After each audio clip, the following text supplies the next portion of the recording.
Okay, so the craziest thing that in terms of stories, I'll give you two. There's one customer who's a very large subcontractor. He wasn't that large at the time, but they're in the Seattle marketplace. And they were so busy that you could not meet with them during the day. 8 to 5 was set aside for their customers, their production, what they were doing. And so in order to talk to these guys and to help them and to solve problems and make sales calls, it would have to happen usually after midnight.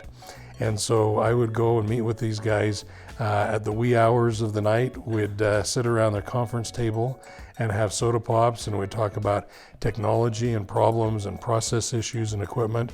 And that customer has bought millions and millions of dollars of equipment from us because we were willing to do that when the other guys were home asleep. And so that story to me represents an attitude, and the attitude is we make ourselves available at inconvenient times that are convenient for our customer. We do the things that are inconvenient to help our customer so that they don't have to be inconvenienced. Let us do that for them. The second story, which is the craziest story, one of the craziest stories is I was making a route from Seattle to Portland, Portland to Spokane, Spokane back to Seattle in a week's time. And I was doing that week after week. And one time I had left Portland, and I had left my Portland facility with a truckload of bar solder to transfer it up to the Spokane facility.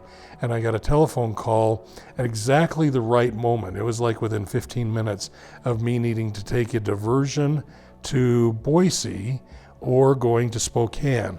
And this customer happened to be in Boise, and he was almost lying down for bar solder. He hadn't bought bar solder from us ever before, and so it was an opportunity for us.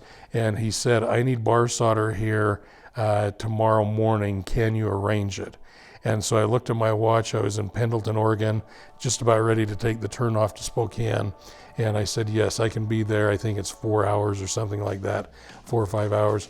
And so I delivered that solder to his facility in the middle of the night. He was lying up. He didn't go lying down. And anyway, that was a crazy opportunity to sell him bar solder, and we eventually sold them solder paste. But that was, again, one of those service levels where we went above and beyond for the customer to make sure that his problem was solved. And yes, it was an inconvenience for me to do that, but I was happy to do it.